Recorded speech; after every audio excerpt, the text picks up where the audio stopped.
2011 marks 100 years of the U.S. Navy flinging airplanes off ships and probably perhaps recovering them in one piece.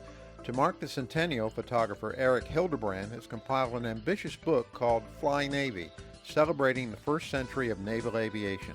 In support of the book, the Navy essentially gave Hildebrandt unfettered access to everything it flies. Here, in his own words, are some comments on his experiences. Well, it's a look-down shot. I'm actually in the tower where they hoist the aviators in the basket. You can see the guy in the bottom center getting into the basket. So I'm up top looking down, and you can see how exhausted all the swimmers are. This is at the end of having to do several lengths of the pool in full gear. Difficult, especially when you're sinking to the bottom in between breaths. You can see on the page to the right, one of the swimmers actually needed to be rescued, and he's being pulled to the side by the lifeguard there. For me, to even as a civilian, to have the qualifications to go through any backseat rides, or I have to maintain the same physiological training, so life support, egress training, and water survival, as well as a medical upchit annually. That's a George W. Bush a couple days into the month of March last year. And I'm flying with the skipper of the squadron, Sticky Murphy, who's a guy that I'd actually known for years prior. And we're going out and basically making a trap, getting a bag of gas, and then flying overhead, which is how I got some of the other shots later in the chapter. He's called a safety observer or safety pilot. So you lead 3 other pilots out who are all students going to the boat for the first time. We go in, land first, top off our fuel, get a catch shot off the bow, and then kind of orbit overhead at about 3,000 feet, observing the 3 students that you've dragged out to the boat, who have to make a series of touch and goes first to get the approach, and then they'll make a series of arrested landings to get their qualification. The interesting thing about that is not just the number of airplanes, but that each aircraft is the CAG Bird from the squadron. So the CAG Bird is what they call the one airplane representative of the squadron that's painted up with the colored tail and is painted on the side with the commander of the air group for each air group or each air wing. And on the West Coast, there's 16 air wings, and this photograph represents 15 of the 16 that were all in town at the same time, which is probably the rare reason why they did it.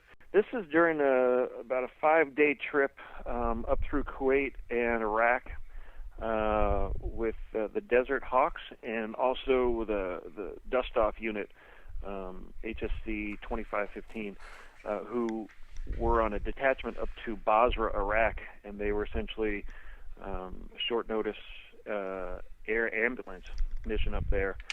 So that was what you see in those pictures there, flying back into the Basra Air Base. What you don't realize, or what I didn't realize, is that naval aviation I used to think was mostly carriers, and it's actually the least of it is carriers. It's the most visible, and certainly some of the most glamorous stuff that you'll see are presented. But every other pilot in the Navy flies a helicopter. It's flying around just before early morning go. The air boss knew we were there, obviously, and this is all in the Gulf of Oman. So we had a great helicopter pilot. The skipper of the squadron was Cowboy, and he's basically making a slow pass across the bow at about deck level with a lot of side slip to keep the ship in the same position, because obviously he's making some knots in the waves you can see in the bow waves there. It's certainly the most challenging picture taking that I do is when I'm flying with the Blue Angels. I've done about a dozen rides with them, I think, so I know a little bit of when stuff is coming up, and whoever I'm flying with is real good coaching me over the intercom of what's coming up. So basically hold the camera to your face and try and stay with it throughout the maneuver. They happen pretty quickly, and you're strapped in so tight that there's a lot of support around you. So keeping my elbows in tight to my body and the camera up to my face, you just try and keep it there as long as you can.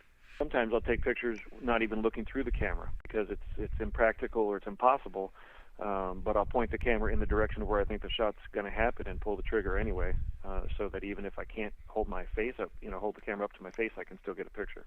Hank Caruso's famous in the aviation community for exactly what these calls these aerocatures, and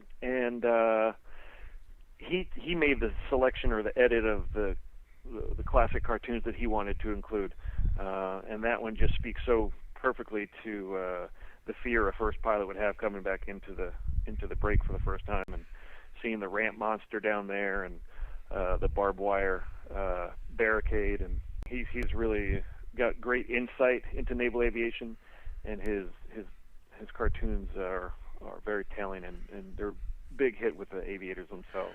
I've developed a camera pod system that can hang on the under point or the hard point of any military aircraft. It's basically based on a weapons station lug system, and the camera faces backwards and is completely articulated for pan, tilt, roll, and zoom. I can see through the camera, wirelessly transmits that back to the back seat of, in this case, one of Boeing's T-33s that they use as Photochase. So I'm in the back seat of their T-33 with a video monitor and essentially an RC controller, and I'm able to manipulate the camera, zoom, and then pull the trigger. So the lighting is natural lighting, and the perspective is one where this 737 is in formation behind the T-33 Photochase airplane. One of the more unique pictures, and certainly the one that gets the most comments, the paint scheme is designed to replicate the working uniform of the fleet maintainers, which is this blue digital camouflage. The airplane isn't painted that way in any sort of operational or tactical means. It's really just as an homage to the maintainers. But one of the cool things during the photo flight of this, and you can see some clips, I've got a YouTube channel that has actual footage from this photo flight, and it's kind of interesting to follow through, but the camouflage would essentially morph the look of the plane based on the background that's happening. So we're doing these wing overs and rolls where there's sky behind us at one point and then ground behind us and different types of textures of background, and the plane would essentially morph into the background depending upon what was back there. The more detail in the background, the more the airplane would disappear into it. But essentially we use this picture as the dedication picture, since the book is dedicated to the fleet maintainers and their families. They're really the unsung heroes of naval aviation, and the skipper of 122 wanted to call out just the significance of their contribution, so that's why we did that.